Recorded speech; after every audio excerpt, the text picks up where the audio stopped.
Yo, what's good? Everyday Superpower signing in. We talk non-verbal communication, body language, all that good stuff and everything in between. We're talking about attraction, creating attraction, manifesting attraction, in a way manufacturing attraction with others, techniques. Today we're going to talk about anchoring and we're going to talk about touch. Well, what are you talking about? Well, to anchor is to solidify a feeling.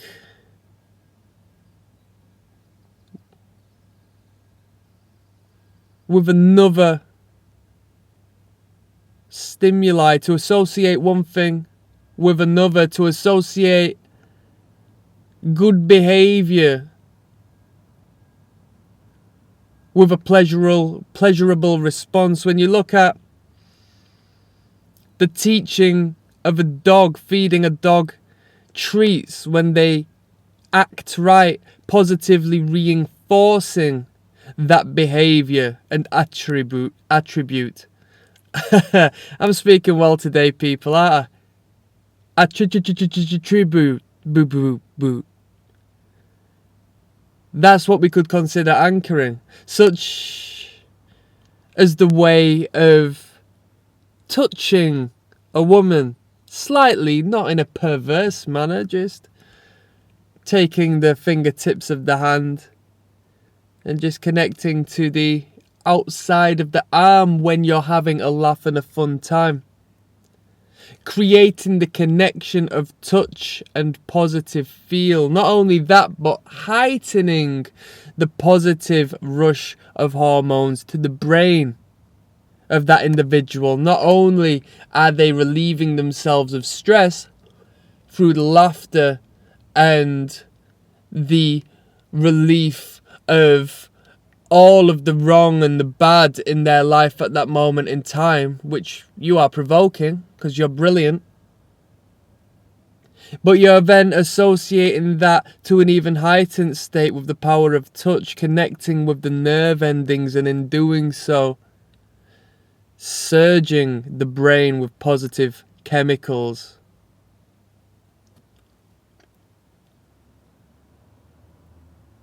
I mean, this is a two-way street, this one. Women are more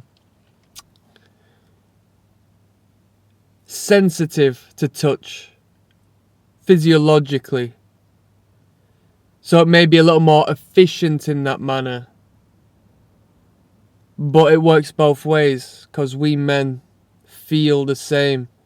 Human connection is incredibly powerful, and when you jump through the boundaries and the barriers and the perimeters that is set in the stages of communication to the bedroom, touch is the fourth of fifth stages in that communication process, and you have just bypassed into there. So that being said, you also need to be incredibly conscious of what you're doing, because if you do it wrong, you're a creep, basically. You know, you need to read the room.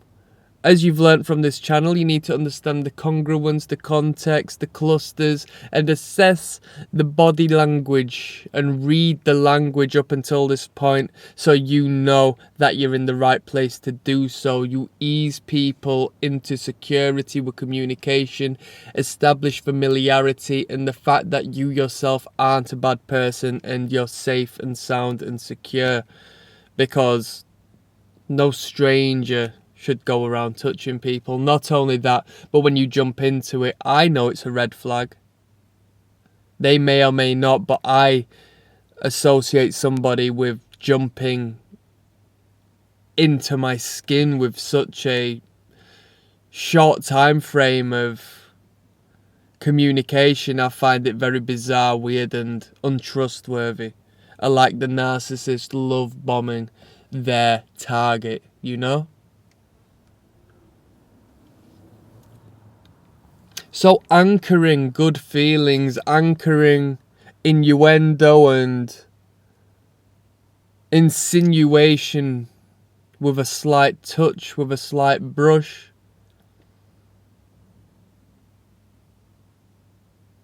with a look of the eyes. It doesn't have to actually be a physical touch.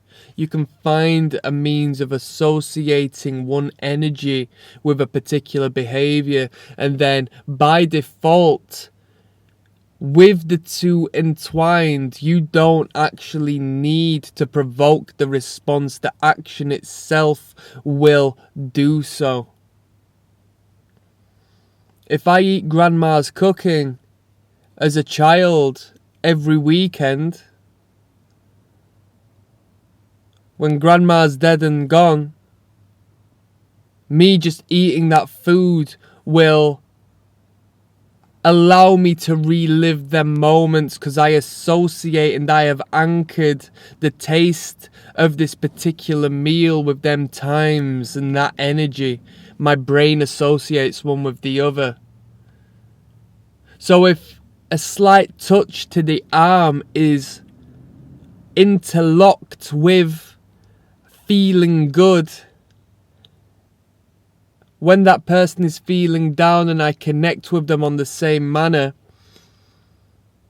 there is a high potential I will be able to soothe that individual with the action that they subconsciously associate with feeling good. Isn't that an amazing thing?